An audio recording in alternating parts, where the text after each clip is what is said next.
We are in Nehemiah. We are reading from the New Century Version. And we're going to pick up where we left off. They're trying to build the wall of Jerusalem in Nehemiah. And we'll see there's some people that didn't seem to be too happy about it. But I guess we'll find out what happens. So right now, Nehemiah 3, pick it up at verse 15, and we're going to go through chapter 5, verse 13.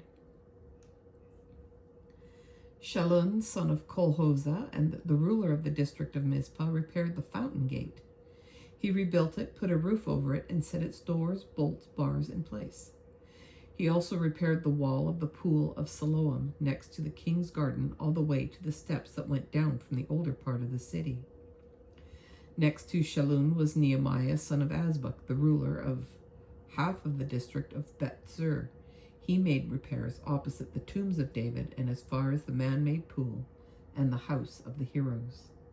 Next to him, the Levites made repairs, working under Rehum, son of Bani. Next to him, Hashabiah, the ruler of half of the district of Keilah, for his district. Next to him, Binnui, son of Henadad, and his relatives made repairs. Binnui was the ruler of the other half of the district of Keilah. Next to them, Ezer, son of Jeshua, the ruler of Mizpah, repaired another part of the wall. He worked across from the way up to the armory as far as the bend. Next to him, Baruch, son of Zabbai, worked hard on the wall that went from the bend to the entrance to the house of Eliashib the high priest. Next to him, Meremoth, son of Uriah, the son of Hakkoz, repaired the wall that went from the entrance to Eliashib's house to the far end of it. Next to him worked the priests from the surrounding area. Next to them, Benjamin and Hashub made repairs in front of their own house. And next to them, Azariah, son of Maaseiah, the son of Ananiah, made repairs beside his own house.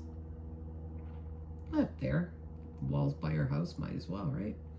Next to him, Binnui, son of Henadad, repaired the wall that went from Azariah's house to the bend and on to the corner.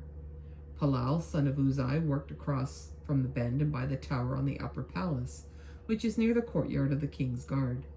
Next to Palal, Pedaiah, son of Parosh, made repairs. The temple servants who lived on the hill of Ophel made repairs as far as the point opposite the water gate. They worked toward the east and the tower that extends from the palace. Next to them, the people of Tekoa repaired the wall from the great tower that extends from the palace to the wall of Ophel. The priests made repairs above the horse gate, each working in front of his own house. Next to them, Zadok, son of Immer, made repairs across from his own house. Next to him, Shemaiah, son of Shechaniah, the guard of the east gate, made repairs. And next to him, Hananiah, son of Shelemiah, and Hanun, the sixth son of Zalaph, made repairs on another part of the wall.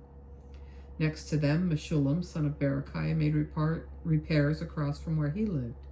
And next to him, Malchijah, one of the goldsmiths, made repairs. He worked as far as the house of the temple servants and the traders, which is from the inspection gate, and as far as the room above the corner of the wall. The goldsmiths and the traders made repairs between the room above the corner of the wall and the sheep gate. When Sanballat heard we were rebuilding the wall, he was very angry, even furious, and he made fun of the Jewish people. He said to his friends and those with power in Samaria, "What are these weak Jews doing? Will they rebuild the wall? Will they offer sacrifices? Can they finish it in one day? Can they bring stones back to life from piles of trash and ashes?" Tobiah the Ammonite, who was next to Sanballat, said if a fox climbed up on the stone wall they are building, it would break down. So I prayed, "Hear us, our God.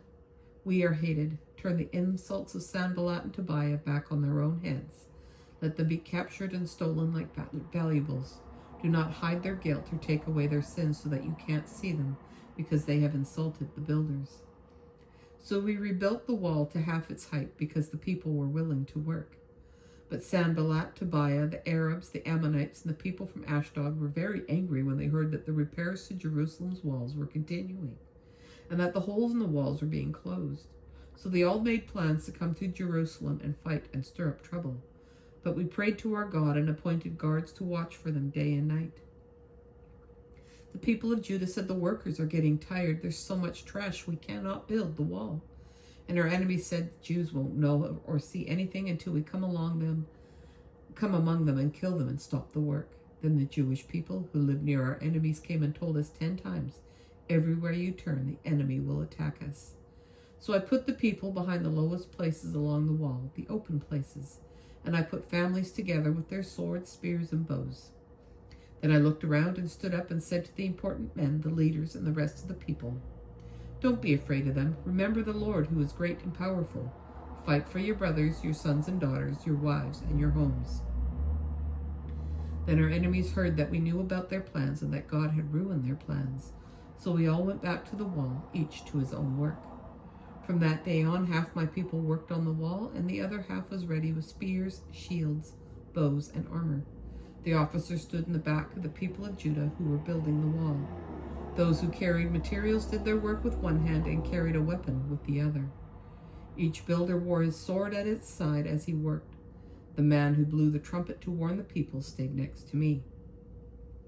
Then I said to the important people, the leaders, and everyone else, this is a very big job. We are spreading out along the wall so that we are far apart. Wherever you hear the sound of the trumpet, assemble there. Our God will fight for us. So we continued to work with half the men holding spears from sunrise till the stars came out. At that time I also said to the people, let every man and his helper stay inside Jerusalem at night. They can be our guards at night and workmen during the day. Neither I, my brothers, my workers, nor the guards with me ever took off our clothes. Each person carried his weapon, even when he went for water. The men and their wives complained loudly against their fellow Jews. Some of them were saying, we have many sons and daughters in our families to eat and stay alive. We need grain. Others were saying, we are borrowing money against our fields, vineyards, and homes to get grain because there's not much food. And still others were saying, we are borrowing money to pay the king's tax on our fields and vineyards. We are just like our fellow Jews, and our sons are like their sons, but we have to sell our sons and daughters as slaves. Some of our daughters have already been sold, but there is nothing we can do because our fields and vineyards already belong to other people. When I heard their complaints about these things, I was very angry. After I thought about it, I accused the important people and the leaders. You are charging your own brothers too much interest.